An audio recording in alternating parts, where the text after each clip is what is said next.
Mientras que la presidenta dice que México debe estar todo sonriendo y que quien no sonríe es porque quiere que a México le vaya mal en estos primeros días del Mundial, pues la Coordinadora Nacional de Trabajadores de la Educación sigue en pie de lucha, sigue manifestándose en la Ciudad de México, en distintas ciudades del país también. A esto se han sumado movimientos como los de las Madres Buscadoras, Ayotzinapa, por ejemplo, el día de la inauguración del Mundial. Vimos cómo se montó un gran operativo por parte de la Policía de la Ciudad de México para no dejar llegar a Ayotzinapa a fortalecer las movilizaciones de los profesores. Se acusó por ahí de la presencia de artefactos explosivos, se desvirtuó la movilización, se le quiso lavar la cara al bloqueo por parte de la policía, diciendo que, bueno, que hay generadores de violencia, como suelen decirlo. Todo esto encabezado, por ejemplo, por el subsecretario de Derechos Humanos, lo cual es una burla en buena medida, pero bueno, lo que vemos en las últimas semanas y queremos analizar con el doctor Jesús Medina, sociólogo, un servidor, Héctor Oz, es precisamente este movimiento por parte de la presidenta de la República, por parte de los medios de comunicación, por parte de gente afín a Morena, en esta campaña que vemos en medios, que vemos en redes, precisamente para desprestigiar el movimiento magisterial, para desprestigiar los movimientos sociales que todavía se presentan con bastante fuerza en estos primeros días de junio y pues pensar un poco más allá de la coyuntura particular en el sentido de la política de Morena, ¿no? Por un lado, hay que reconocer que Morena no hubiera llegado al poder sin ese tipo de movimientos, precisamente, sin las madres buscadoras, sin la gente, sin todo lo que se produjo después de la desaparición de los 43 en Ayotzinapa. Y hoy vemos que la política es distinta, ¿no? Hay una cerrazón por completo, no se quiere dialogar con los maestros, se delega en Rosa Isela, se delega en Mario Delgado, mientras que, bueno, cada vez se menosprecia el movimiento diciendo que solamente tienen representación en dos o tres estados y aduciendo que se va a consultar a las bases. Habrá que ver a qué se refieren con consultar a las bases, cuando precisamente muchas de ellas son las que están movilizadas y no precisamente las que representa el CENTE, cuyo dirigente pues sabemos que está perfectamente alineado a las políticas de Morena. Pero bueno, con esta introducción un poquito atropellada. Quiero dejarle la palabra a Jesús para comentar un poquito estas situaciones, lo que vemos en la política nacional, las declaraciones de la presidenta, en fin, Jesús. Gracias, Héctor. Un saludo a nuestro auditorio. Sin lugar a dudas, creo que los últimos días, la última semana, ya en medio del proceso mundialista, ha sido muy revelador de una dinámica del nuevo gobierno que lamentablemente, pues aquí hemos estado mencionando desde el gobierno de Andrés Manuel y que a pesar de, bueno, las críticas que se puedan establecer a aquellos que somos críticos con el gobierno, pues se sustentan en evidencias claras y concretas y no en campañas mediáticas contra la 4T desde la derecha y que me parece que son muy esclarecedoras en las contradicciones de esta supuesta izquierda en lo que pasó directamente el 11 de junio, ¿no?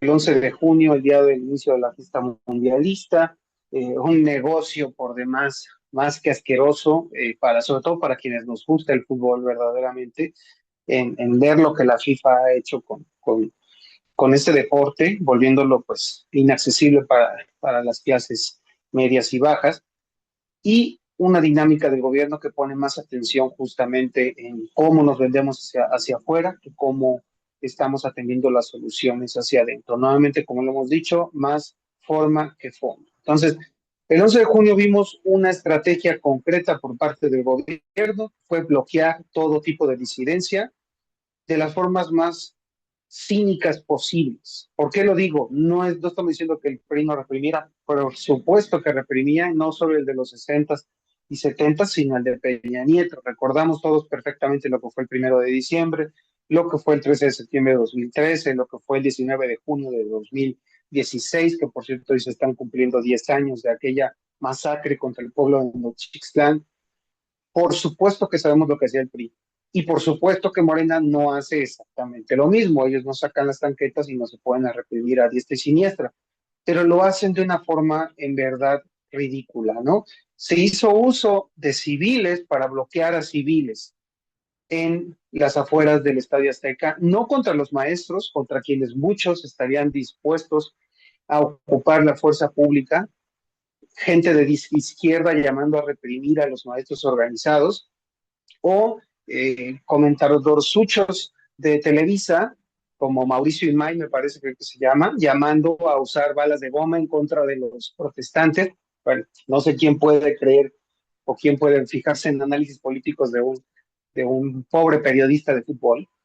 Eh, y peor aún, pues haciendo uso de una forma bastante indolente de estos mecanismos de desprestigio, que con una desfachatez y cinismo enarbolan un discurso de odio en contra de los movilizados, ¿no? Desde las acusaciones de Rosa Isela sobre el presunto financiamiento a los colectivos de Jalisco para movilizar esta Ciudad de México, hasta la burlona declaración de la presidenta de que había más miembros de la comisión de búsqueda que protestantes.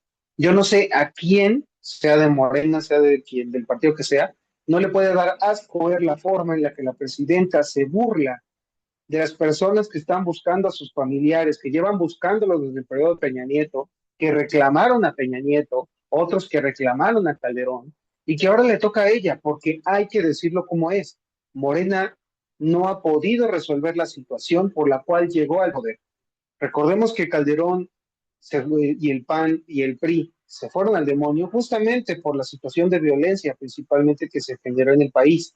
Y Morena en 8 años no ha sido capaz, ya no digamos de resolverlo porque es algo muy complicado, pero de demostrar una estrategia más o menos eficiente. Estamos hablando de más de 130,000 personas desaparecidas, que le pese a quien le pese, no son solo de Calderón, no son solo de PRI, son también de Morena.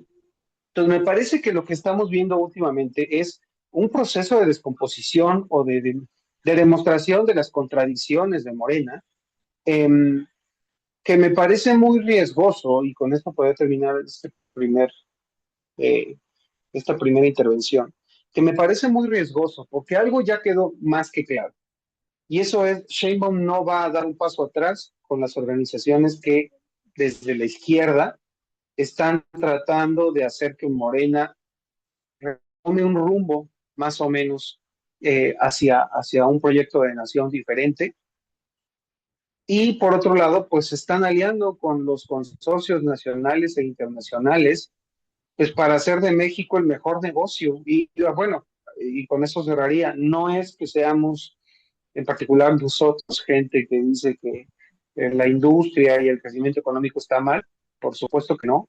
No queremos volver al pasado, evidentemente, queremos desarrollo económico, pero no sé si volvernos nuevamente o seguir bajo la lógica de ser sirvientes de los extranjeros, ya sea para cuestiones turísticas o ya sea para industrias como lo que está pasando en Topolobampo, como lo que está pasando en buena parte del país con la explotación minera y de hidrocarburos por parte de empresas internacionales.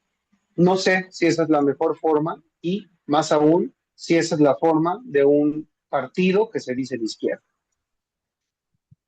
Mencionas varias cosas y yo creo que dentro de una forma de resumir lo que expusiste es la palabra continuidad, ¿no? Y es lo que hemos denunciado una y otra vez para el caso de Morena. Justo lo que, como comenzabas, ¿no? Bueno, con toda esta porquería que se vuelve del Mundial. Si el Mundial es una porquería, lo aceptó Peña Nieto hace 10 años, ya no sé cuándo se aceptó. Pero la Cuarta Transformación no hizo nada por cambiar las condiciones en las que se negoció ese Mundial y ahora lo celebran. ¿Cuántas veces no criticamos al Tratado de Libre Comercio por lo que significó por lo que significó para el campo mexicano, por la instalación de maquilas, por los trabajos precarios que generó, por la disposición de tierras, etcétera, etcétera? Y hoy la Cuarta Transformación es la que defiende recalcitrantemente ese modelo de libre comercio, ¿no? Y bueno, ni hablar de todo lo que señalaste en términos de búsqueda de desaparecidos, en términos de la situación de violencia, en términos de demandas históricas de grupos organizados como la propia CENTE. Y lo que vemos es precisamente cómo la legitimidad que supuestamente tiene la presidenta, que tuvo López Obrador en su momento, una legitimidad ganada precisamente por el desgaste del PRI, del PAN, de los gobiernos neoliberales, eh, una legitimidad que se tradujo en millones de votos, pues le lleva o orilla a la presidenta a poder dar estas declaraciones, como dices, que son insultantes, que son burlonas, que son a todas luces sin ningún asidero en la realidad, desprestigiando a los grupos de defensa de derechos humanos, ridiculizando a los movimientos sociales como la gente, diciendo que, insisto, que solamente tiene representación en algunos contados maestros, en algunos contados lugares, cuando lo cierto es que si bien efectivamente no son todos los maestros de México los que están en la calle, sí son esas demandas de la gente las que son extrapolables a la situación económica de la gran mayoría de los profesores de este país, ¿no? Y si lo señalamos una y otra vez, no es precisamente como tú dices por hacerle el caldo gordo a la derecha o por pensar en Salinas Pliego, sino porque hemos visto lo que ha pasado en otros lados, hemos visto lo que ha pasado, qué sé yo, en Bolivia, en Argentina. Nadie se imaginaba hace 10 años, en los mejores momentos del kirchnerismo, que iba a salir una alternativa como la de Milei y que los jóvenes iban a votar por una alternativa como la de Milei, ¿no? Pero es precisamente cuando se empieza a desprestigiar, cuando se quiere desmovilizar a todos estos grupos que bien o mal han mantenido sus posturas, que bien o mal han mantenido sus demandas desde no solamente en contra de la cuarta transformación, porque ese comentario es recurrente, lo vemos una y otra vez. ¿Por qué ahora se manifiestan? Y eso lo que demuestra es un fanatismo por parte de mucha gente y una ignorancia plena, por supuesto, de luchas que son históricas y que, como tú dices, es que ya ni siquiera son luchas que vengan solamente contra Peña Nieto, solamente contra el PRI, contra el PAN, sino que son de 40, de 50 años, precisamente desde que se comienza a implementar todo este modelo neoliberal, que yo lo que creo que vale la pena resaltar es que se sigue continuando, que se siguen movilizando, que se siguen perpetuando las mismas políticas que hace 30 o 40 años pusieron a los maestros en la calle de la gente, por ejemplo, ¿no? La cuestión de las pensiones ya la dialogamos en su momento. Nadie está proponiendo que se regrese de forma absoluta a un sistema solidario, pero por ejemplo, hoy veía en la mañana que 18 de cada 100 pesos se utilizan para el pago de la deuda externa, 18% del presupuesto nacional se paga en intereses de la deuda. Y esa cuestión, evidentemente, no la vamos a tocar, así como no nos vamos a meter con las afores, porque son los intereses del capital privado internacional, del capital financiero, ¿no? Pues para eso no hay presupuesto. No hay presupuesto, por supuesto, para mejorar las condiciones laborales de profesores, no hay presupuesto para mejorar las condiciones laborales del sector salud, pero sí tenemos para estar gastando en FanFest y demás, ¿no? Entonces, yo creo que es complicado en ese sentido y como decía, si lo seguimos analizando una y otra vez es porque vemos hacia dónde va esta cuestión, ¿no? Ese Y desprestigio es que se que, quiere hacer. Sí, sí, y es que es eso, a ver, es que de veras yo no sé si Morena en verdad no se da cuenta. eh, yo, yo sigo creyendo que hay cuadros dentro de Morena que genuinamente quieren hacer algo diferente a lo que fue el PRI, a lo que fue el PAN, y que tal vez algunos sí puedan, como muchos consideramos, que hay límites evidentes de lo que puedes hacer con un proyecto de nación. No estamos hablando de que se vuelva esto el comunismo y que le quiten todo el dinero a los ricos, o que dejen de hacer inversión extranjera, o incluso, y decirlo así, que no hagan un tratado de libre comercio con Estados Unidos. Sabemos las condiciones en las que estamos y sabemos para lo que alcanza.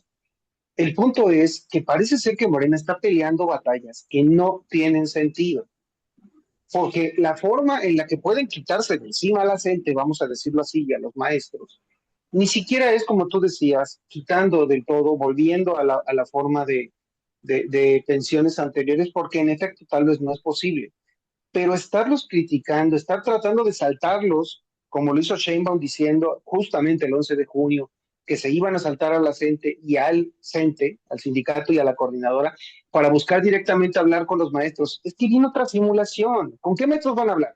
Pues con los maestros por Morena, con los que ya están dentro del redil de Morena. Entonces, ¿por qué seguimos con esta simulación de supuesta democracia y de supuesto diálogo? Al menos el PRI, cuando lo hacía corporativo, todos sabíamos lo que era, todos sabíamos que estaban maiceados y que te tenía que hacer lo que decía el presidente, punto. Pero Morena quiere hacer eso y aparte dárselas de santo. Entonces quieren quedar bien con Dios y con el diablo. Y eso les funciona, y eso es lo peor. Para buena parte de la población eso les funciona. Y lo vemos en los discursos en redes en contra del CENTE, y lo vemos con el odio que le tienen a la lucha que los maestros organizados han hecho, y les tienen, ahí sí hay que decirlo, un resentimiento social. Eso que de que tanto nos acusan los fifís, de que somos unos resentidos y queremos la fortuna de Salinas Pliego y por eso lo odiamos.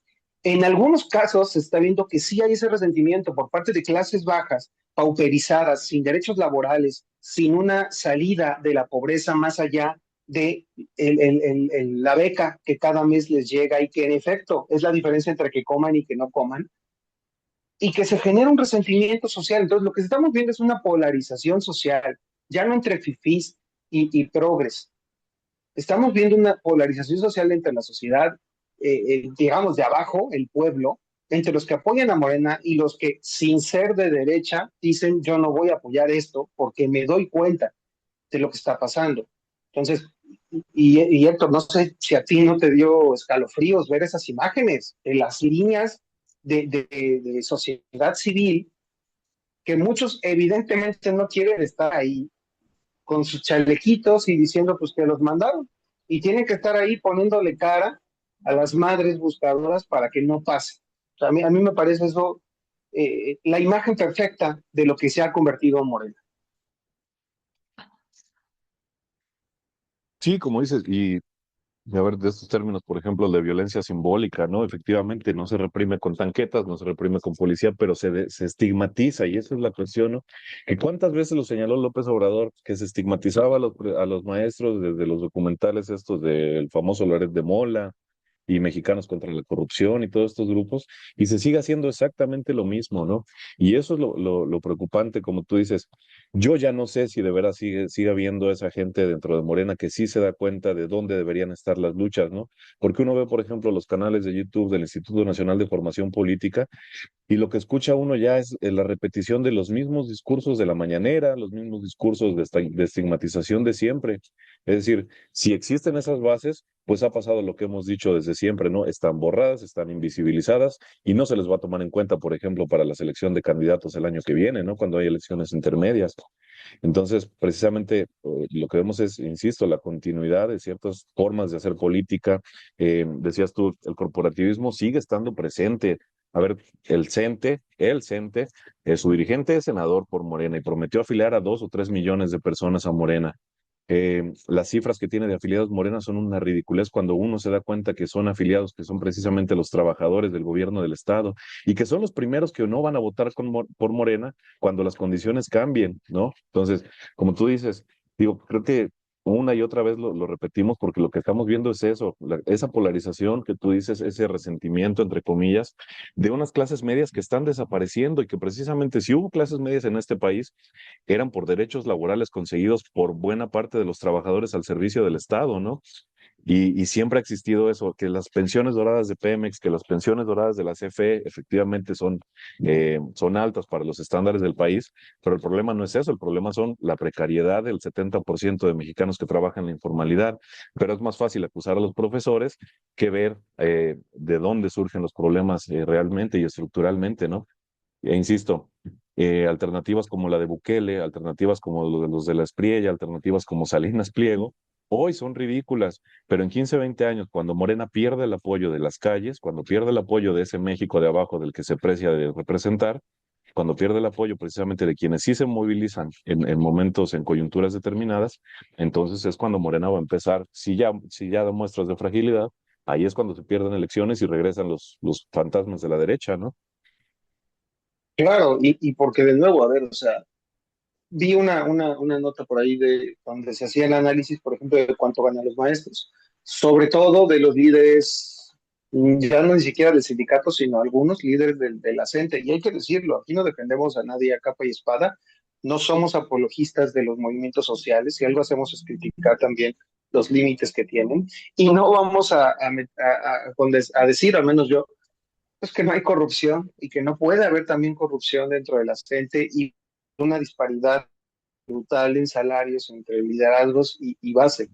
Pero el asunto aquí es, muchos critican, por ejemplo, que los maestros puedan ganar 17,000 pesos al mes, algunos, la mayoría no, y dicen, pero pues ¿de qué se quejan? Aparte es medio tiempo y de lunes a viernes y con vacaciones. O sea, nuevamente, eso lo ven como un privilegio y no como algo que todos deberíamos tener.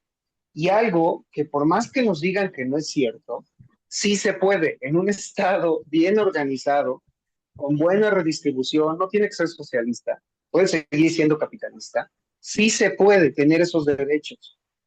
Pero el punto es que ahora la gente, en vez de buscar esos derechos, dice, no quiero que el de allá los tenga. ¿De acuerdo? Entonces, esto va a tronar en algún momento, hay que decirlo, y justamente a Moreno tendría que ser a quien más le preocupe esto, porque el discurso de que no alcanza pronto va a llegar a los que sí se roban ese dinero, que son los diputados, los senadores, los gobernadores, los presidentes municipales. que se sirven con la cuchara grande y que en muchas ocasiones no tienen la mínima capacidad política para hacer nada. Ya no digamos ideología o eso, cuestiones operativas de cómo administrar un municipio. Y eso va a llegar y en algún momento el discurso de Salinas Pliego sobre los gobernícolas va a calar en toda esa juventud que ya no va a estar contenta solamente con su beca. Entonces, es un entorno verdaderamente preocupante y que lamentablemente no se ve por dónde vaya a mejorar, porque bueno, Morena está mal y toda la oposición está peor. Eso hay que dejarlo claro y lo dejo perfectamente.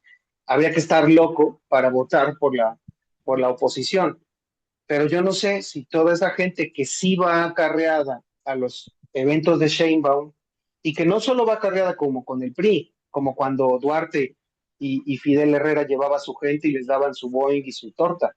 Ahora, aparte, te hacen que tú pagues tu boleto, porque Sheinbaum tiene razón, ellos se organizan para ir, pues se organizan para ir porque ellos ni siquiera les ponen el cochino camión.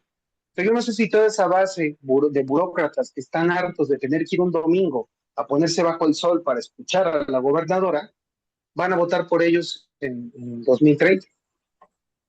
Sí, te digo, Morena presume cifras de afiliación en los últimos 2 o 3 años de cientos de miles de personas, de millones de personas, y no se dan cuenta o lo ignoran que precisamente muchos fueron obligados, muchos trabajadores de los estados, de las entidades fueron obligados a afiliarse a Morena bajo pena de perder el contrato, ¿no? Entonces, en fin, yo cierro también con esa parte, como tú lo comentabas, y porque nosotros trabajamos con jóvenes, ¿no? Vemos precisamente el grado de despolitización que hay en la juventud, vemos el grado de desinformación, de analfabetismo político, y precisamente ese tipo de personas, ese tipo de grupos son los que le han dado el triunfo a esas nuevas derechas en el resto del continente, ¿no?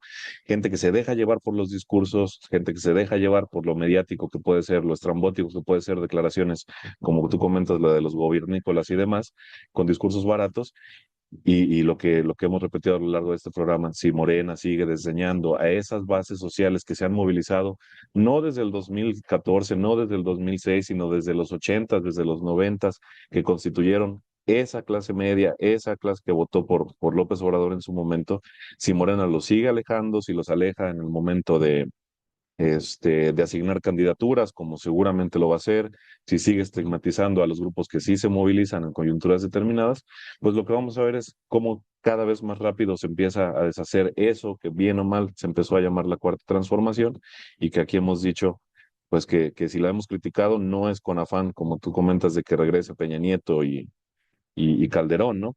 Sino precisamente de ver transformaciones reales. Yo en su momento dije, pues si vamos a hablar de cuarta transformación, la cuarta transformación se dio en el 90, en los 92, cuando se firma el TLC y cuando empezamos con este modelo neoliberal, que es el que seguimos arrastrando, a pesar que en el discurso se diga que hay reformas. Mientras no veamos, por ejemplo, una reforma fiscal profunda, no va a haber ninguna transformación que pueda atender todos estos problemas de los que hemos estado hablando a lo largo de este y de los últimos programas, ¿no? Pero bueno, Claro, insisto.